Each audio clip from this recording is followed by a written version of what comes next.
अस्सलामुअलैकुम वरहमतुल्लाहि वबरकातुहू। कैसे हैं आप सब हज़रात? मैं खैरियत से हूँ अल्हम्दुलिल्लाह।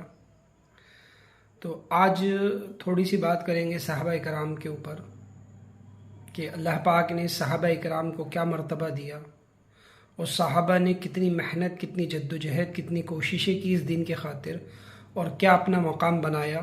थोड़ा उस पर बात करेंगे आज। तो तमाम सहाबा इकराम के बारे में अल्लाह पाक ने कुरान में फरमा दिया कि तमाम सहाबा जो है वो जन्नती हैं। वकुल्लन वअदल्लाहुल हुस्ना, तमाम सहाबा से वादा है कि तमाम, अल्लाह पाक ने अपने नबी को फरमाया कि आपके तमाम सहाबी जन्नती हैं, तमाम सहाबी जन्नती। और बाद सहाबा ऐसे हैं जिनको खुद अल्लाह के नबी सल्लल्लाहु अलैहि वसल्लम ने एक ही मजलिस के अंदर बशारत दी कि अबू बकर जन्नती हैं, उमर जन्नती हैं, उस्मान जन्नती हैं, अली जन्नती हैं, तलहा जन्नती है, साद जन्नती है, सईद जन्नती हैं, अबू उबैदा बिन जर्राह जन्नती हैं, अब्दुर्रहमान बिन औफ जन्नती हैं। ये 10 बड़े बड़े सहाबा हैं जिनको अशरा मुबशरा कहा जाता है। इनको बशारत दी कि ये जन्नती हैं। तो अल्लाह के नबी के तमाम सहाबा इकराम जो है वो जन्नती हैं। मगर आप बारहा जानते होंगे, आपने सुना होगा, आपका जो है हिस्ट्री से मुताला होगा, आपने पढ़ा होगा, तो आपने नोटिस किया होगा कि अरब की ज़िंदगी क्या थी जब अल्लाह के रसूल इस्लाम लेकर नहीं आए थे। जब अल्लाह के रसूल इस दुनिया में नहीं आए थे तो अरब का क्या हाल था कि ज़मीन पे पड़ा हुआ खून बग़ैर तहकीक के वो चाट लेते थे। एक दूसरे से उनकी लड़ाई हो जाती थी तो वो गर्दनें काट दिया करते थे। ये उनका माहौल था, ये उनका सिस्टम था, ये उनका कल्चर था कि वो किसी चीज़ को भी कोई मायने नहीं देते थे।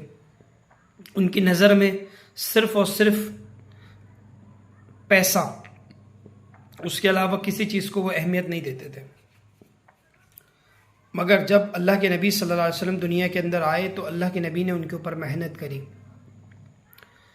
अल्लाह के नबी सल्लल्लाहु अलैहि वसल्लम ने उनके ऊपर मेहनत करी, उनके ईमान को मजबूत किया, उनका ताल्लुक़ दुनिया से हटाकर आखिरत की तरजीह पर दिया कि तुम्हारा मकसद जो है वो दुनिया नहीं है बल्कि आखिरत है। तुम दुनिया के लिए नहीं बनाए गए, तुम आखिरत के लिए बनाए गए। इसलिए सहाबा इकराम जब कोई नेक अमल करते थे तो दुआ करते थे, अल्लाह इसका अजर हमें दुनिया में मत देना बल्कि आखिरत में देना, क्योंकि वो आखिरत को जानते थे। आखिरत उनके लिए यकीनी चीज़ थी। वो जानते थे कि आखिरत में उनको क्या मिलने वाला है और वहाँ का जो मिलना होगा वो कैसा होगा, यहाँ से कितना गुना ज़्यादा होगा।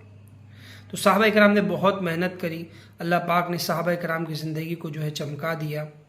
इसलिए किसी शायर ने वो क्या नज़र थी जिसने मुर्दों को मसीहा बना दिया, वो क्या नज़र थी जिसने मुर्दों को मसीहा बना दिया, जो खुद न थे राह पे औरों के हादी बन गए।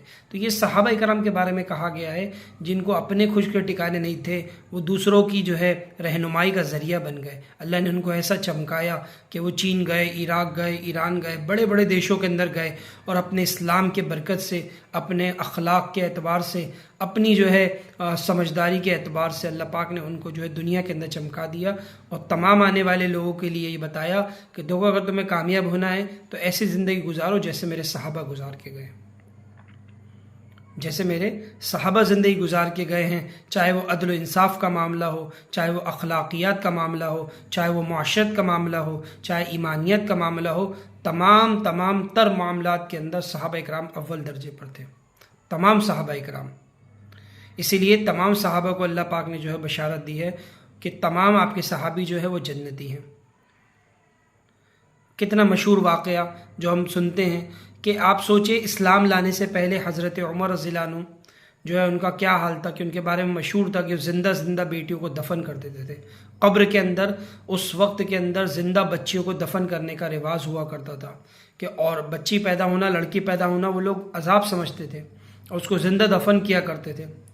हज़रत उमर रज़ियल्लाहु अन्हु इस्लाम से पहले ये हाल था। जब आप अमीरुल मोमिनीन बने, 22.5 लाख मुरब्बा मील के अकेले मालिक बने, 12.5 साल आपने हुकूमत करी, तो आपका ये हाल था कि आपके दौरे हुकूमत में एक मरतबा सैलाब आया और सैलाब से जो है आपने हर जगह पता लगाया कि कोई चीज़ नुकसान तो नहीं पहुंची।